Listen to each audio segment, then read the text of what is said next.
मेरा नाम जस्सी जसरोज है। मैं एलियन शहर फरीदाबाद का रहने वाला हूँ और सिंगर हूँ, राइटर हूँ, कंपोज़र हूँ।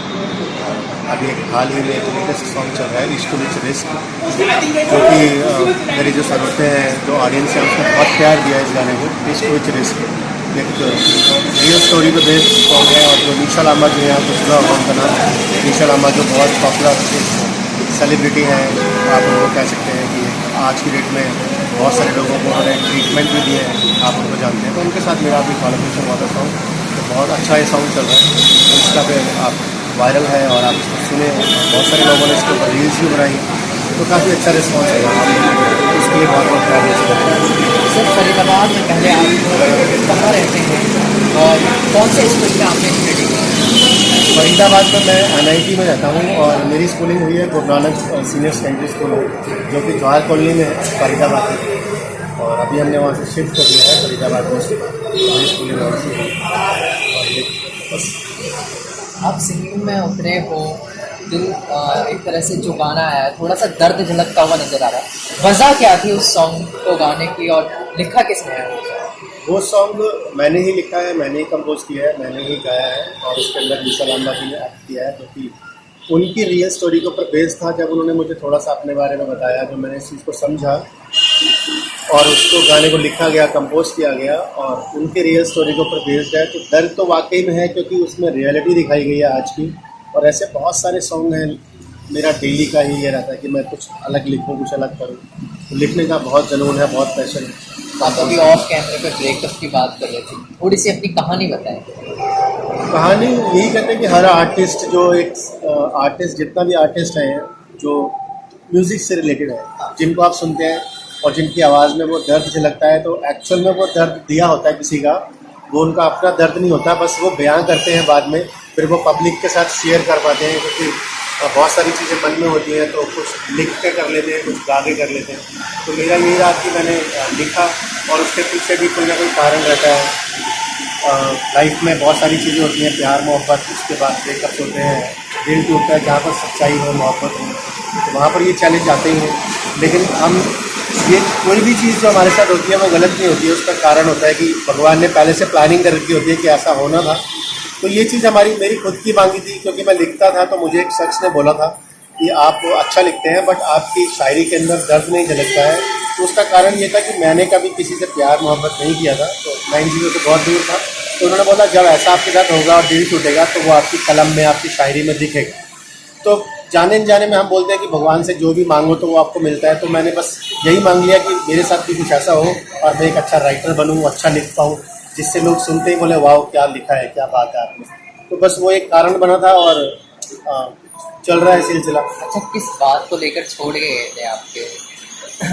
देखिए, एक इंसान जब लाइफ में कोई आता है तो कई बार उसका पैशन होता है कि मुझे कुछ करना है, तो इंसान अपने पैशन को भूल के सारा कुछ उसके लिए टाइम स्पेंड कर देता है, वो सारा कुछ उसके लिए कुर्बान कर देता है कि यस मैं इसको आगे बढ़ाऊँ, ये मेरा लाइफ पार्टनर होगा। तो बाद में बस एक यही था कि मेरे पास कुछ था नहीं, तो यही कारण रहा था।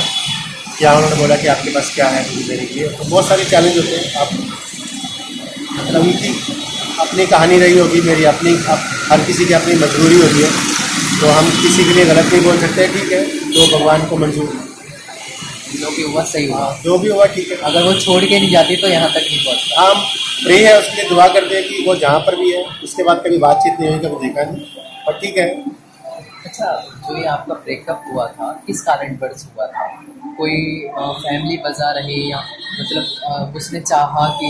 देखिए, ब्रेकअप होने के जो मोस्टली कारण है वो एक तीसरा पर्सन होता है। जब दो में तीसरा पर्सन आता है तो वो कुछ ना कुछ ऐसे कारण बना देता है कि जिससे ये सारी चीज़ें हो जाती हैं।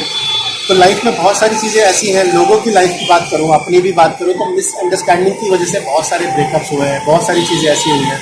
तो मिसअंडरस्टैंडिंग जो होती है कि अब मैं तो बस यही कहूँगा कि जो भी अगर किसी ना किसी से प्यार करते हैं तो ट्रू लव करें, सच्चाई से करें, क्योंकि प्यार एक भगवान का दिया हुआ तोहफा है, इश्क भगवान का दिया हुआ तोहफा है। ये भगवान ने भी दिया है, कृष्ण जी ने भी दिया है, हम लोग सुनते ही हैं कि उनके भी अपने बहुत सारे रहे चीज़ें, बट ये भगवान का एक तोहफा कह सकते हैं कि इश्क, प्यार, मोहब्बत ये दिल से होना चाहिए, सच्चाई से होना चाहिए।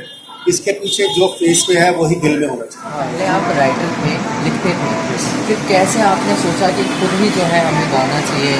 हाँ, मेरे एक्चुअली मुझे लिखने का पैशन तो बचपन से था। मैं बहुत लिखता था, बहुत गाने लिखे हुए हैं, बहुत कंपोज किए हुए हैं। तो जैसे हम लोग कंपनीज में या सिंगर्स को जाके गाने सुनाते हैं कि ये गाना बहुत अच्छा है, आप सुनिए।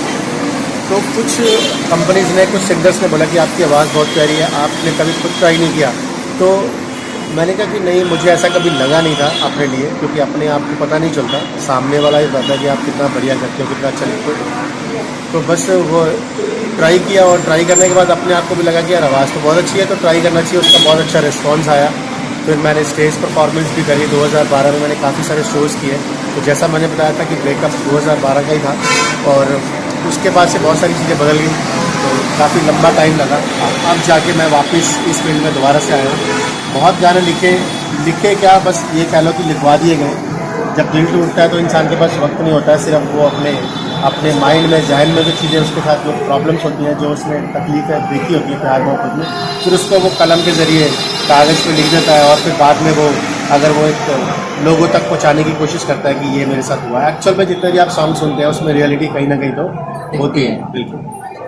देखने वाले दर्शकों को क्या कहना चाहोगे हाल ही में जो अभी आपको देख रहे हैं? मैं यही कहना चाहूँगा कि आप अच्छे सॉन्ग सुनें, अच्छी कलम को पसंद करें, ज़्यादा से ज़्यादा जितने भी आर्टिस्ट होते हैं उनसे प्यार करें, अच्छा लिखने वाले, अच्छा गाने वाले, उनको शेयर भी करें, उनको सपोर्ट करें, क्योंकि एक आर्टिस्ट को आप लोगों की बहुत ज़रूरत होती है। आप लोगों की वजह से ही वो आर्टिस्ट होता है, उसकी अपनी कोई पहचान नहीं होती, वो पहचान आप लोग ही बनाते हैं। तो बस मैं यही कहना चाहूँगा, अच्छी कलम को सुने, अच्छे गाने सुने और उनको शेयर भी करें। अभी जैसे मेरा हाल ही में गाना आया इश्क विच रिस्क, जिसको मैंने लिखा है, गाया भी है और कंपोज भी किया है। बहुत प्यारा सॉन्ग बनाया वो, क्योंकि वो रूह से लिखा गया था, रूह से बनाया गया था। रियल बेस्ड जो स्टोरी की अगर मैं बात करूँ तो वो निशा लामा जी के ऊपर है, और उन्हीं के साथ में हमने कोलैबोरेशन किया और बहुत मज़ा आया उनके साथ काम करके। अगर होप सो आगे भी उनके साथ रहा तो हम लोग बिल्कुल आगे उनके साथ काम करना चाहूँगा, और बहुत सारे गाने आप लोगों के बीच में लेके आएंगे। और जल्दी से जल्दी हमारे बीच में और भी गाने आ रहे हैं। एक गाना रेडी है जिसका वीडियो शूट हो चुका है, 2-3 गानों की अभी रिकॉर्डिंग है, और बहुत जल्दी आप लोगों के सामने लेके आएंगे। आप मेरे चैनल है उसको जस्सी जसरोज के नाम से, आप किसी भी मेरी आईडी पे जाएंगे, चाहे इंस्टा है, चाहे फेसबुक है, चाहे यूट्यूब है, जस्सी जसरोज के नाम से आप मुझे फॉलो कर सकते हैं।